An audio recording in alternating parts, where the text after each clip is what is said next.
দিল্লি নয়, পিন্ডি নয়, নয় অন্য কোন দেশ, সবার আগে Bangladesh. Mother of democracy Begum Khaleda Zia দেশে নারী শিক্ষার প্রসার ঘটিয়েছিলেন। দেশ এবং জনগণের উন্নয়নে বিশেষ করে তরুণ জনগোষ্ঠীকে প্রাধান্য দিয়ে সেজন্য বিএনপিও আগামী দিনের পরিকল্পনা গ্রহণ করছে। তরুণ প্রজন্মের প্রিয় ভাই বোনেরা, জনগণই বিএনপির সকল রাজনৈতিক ক্ষমতার উৎস। তাই আমরা সরকারে না থাকলেও একটি দায়িত্বশীল গণতান্ত্রিক রাজনৈতিক দল হিসাবে তরুণ প্রজন্মের সামনে দেশ এবং জনগণের উন্নয়নে বিএনপির নেওয়া যে বিস্তারিত কর্ম পরিকল্পনা, তার কয়েকটি অগ্রাধিকার কর্মসূচি আজ সংক্ষেপে আপনাদের সামনে আমি তুলে ধরলাম। প্রিয় ভাই বোনেরা, আগামী জাতীয় নির্বাচনে বিএনপি ইনশাল্লাহ জনগণের রায় রাষ্ট্র পরিচালনার সুযোগ পেলে দেশ এবং জনগণের উন্নয়নে পর্যায়ক্রমিকভাবে দলের গৃহীত পরিকল্পনাগুলো বাস্তবায়ন করবে ইনশাল্লাহ। তবে যে কোনো দলের তাদের কর্মসূচি বাস্তবায়ন করতে হলে দরকার একটি জবাবদিহিমূলক সরকার, দরকার একটি নির্বাচিত সরকার। তবে আগামী জাতীয় নির্বাচন অনুষ্ঠান নিয়ে মনে হয় এরই ভিতরে টালবাহানা শুরু হয়েছে বা চলছে। কথিত অল্প সংস্কার আর বেশি সংস্কারের অভিনব শর্তের আবর্তে ঘুরপাক খাচ্ছে আগামী জাতীয় নির্বাচনের ভবিষ্যৎ। এরই ভিতরে জনগণ বিশ্বাস করতে শুরু করেছে সংস্কার নিয়ে সময় ক্ষেপণের আড়ালে অন্তর্বর্তীকালীন সরকারের ভেতরে এবং বাইরে কারো কারো মনে হয় কিছু ভিন্ন উদ্দেশ্য রয়েছে। প্রিয় সমাবেশ, পলাতক স্বৈরাচারের সময় আমরা দেখেছি তারা কিভাবে আদালতকে অবজ্ঞা করেছে, আদালতের রায়কে অবজ্ঞা করেছে।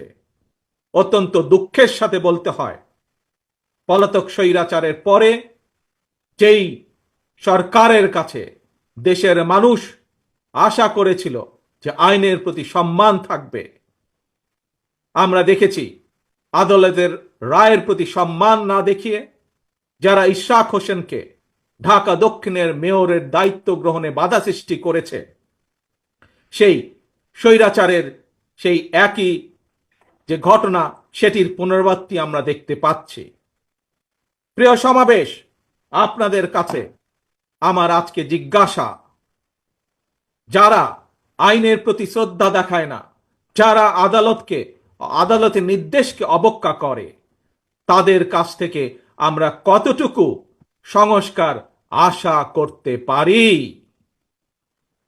প্রিয় সমাবেশ, আমি প্রায় একটি কথা বলি, পুঁথিগত সংস্কারের চেয়ে ব্যক্তি মানসিকতার সংস্কার অনেক বেশি জরুরি।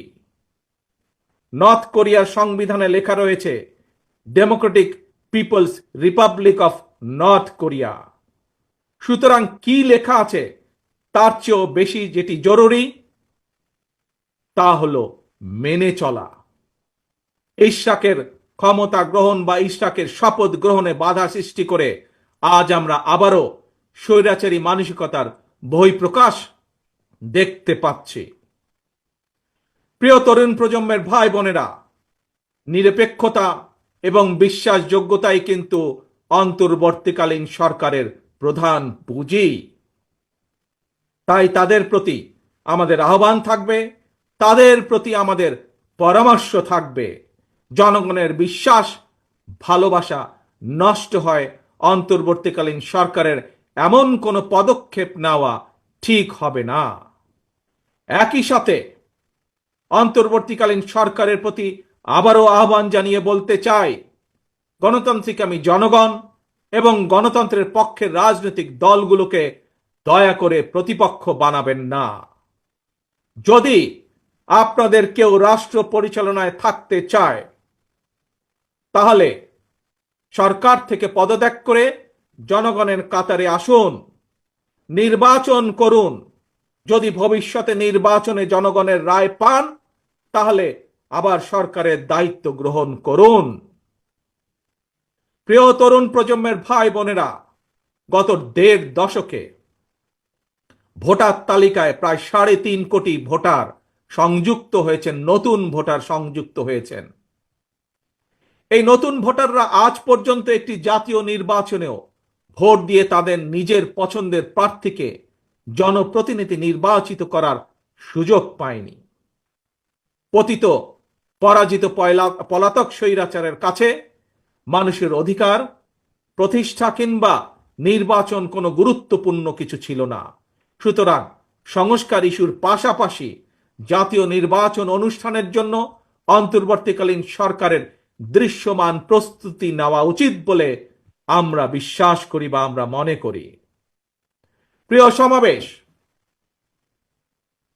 অতীতে বিভিন্ন সময় এই বাংলাদেশে তত্ত্বাবধায়ক সরকার নিরপেক্ষ নির্বাচন অনুষ্ঠিত করেছে এবং প্রত্যেকটি ক্ষেত্রে আমরা দেখেছি তত্ত্বাবধায়ক সরকার ৩ মাসের মধ্যেই সফলভাবে জাতীয় নির্বাচন অনুষ্ঠান সম্পন্ন করেছে। সুতরাং অতীতে এই বাংলাদেশে রেকর্ড রয়েছে ৩ মাসের মধ্যে জাতীয় নির্বাচন অনুষ্ঠিত করা সম্ভব। কিন্তু আজ আমরা দেখছি ১০ মাস পার হয়ে গেল, অন্তর্বর্তীকালীন সরকার নির্বাচনের দিনক্ষণ ঘোষণা করছে না। আমরা ফ্যাসিবাদ মুক্ত বাংলাদেশে জনগণের সরাসরি ভোটে জনগণের কাছে জবাবদিহিমূলক, জনগণের কাছে দায়বদ্ধ একটি সরকার দ্রুত দেখতে চায়। অন্তর্বর্তীকালীন সরকারের প্রতি আহ্বান, আগামী ডিসেম্বরের মধ্যেই জাতীয় নির্বাচন অনুষ্ঠিত হতে হবে। আবারও আমরা বলতে চাই, আগামী ডিসেম্বরের মধ্যেও জাতীয় নির্বাচন অনুষ্ঠিত হবে। নতুন প্রজন্মের প্রিয় ভাই বোনেরা, আজকের এই সমাবেশ, প্রিয় দেশবাসী, আগামী ডিসেম্বরের মধ্যে আপনারা জাতীয় নির্বাচন অনুষ্ঠান যাতে অনুষ্ঠিত হয় তার প্রস্তুতি নিতে শুরু করুন। কারা রাষ্ট্র পরিচালনা করবে, কারা আপনাদের প্রতিনিধি হবে, জাতীয় নির্বাচনে আপনারা ভোট দিয়ে আপনাদের সেই প্রতিনিধিকে আপনারা নির্বাচিত করবেন। প্রিয় সমাবেশ, শহীদ রাষ্ট্রপতি জিয়ার সৈনিক দেশনেত্রী বেগম খালেদা জিয়ার কর্মীদের প্রতি আহ্বান জানিয়ে বলতে চাই, আপনারা জনগণের কাছে যান, তাদের প্রত্যাশা জানার চেষ্টা করুন, তাদের প্রত্যাশা বোঝার চেষ্টা করুন, জনগণের মন জয় করুন। কারণ জনগণই বিএনপির সকল রাজনৈতিক ক্ষমতার উৎস। প্রিয় দেশবাসী, প্রিয় সমাবেশ, প্রিয় ভাই বোনেরা, এবার আমি আপনাদের সামনে একটি ছোট্ট স্লোগান তুলে ধরতে চাই। মন দিয়ে দয়া করে সবাই শুনবেন। প্রথমে আমি স্লোগানটি বলবো, মন দিয়ে শুনবেন। তারপরে দ্বিতীয়বার আবারও আমি বলবো, তখন দয়া করে সকলে আমার সামনে স্লোগানটি আপনারা একই সাথে বলবেন। দিল্লি নয়, পিন্ডি নয়, নয় অন্য কোন দেশ, সবার আগে বাংলাদেশ। আল্লাহ হাফেজ। বাংলাদেশ জিন্দাবাদ, বাংলাদেশ জাতীয়তাবাদী দল জিন্দাবাদ।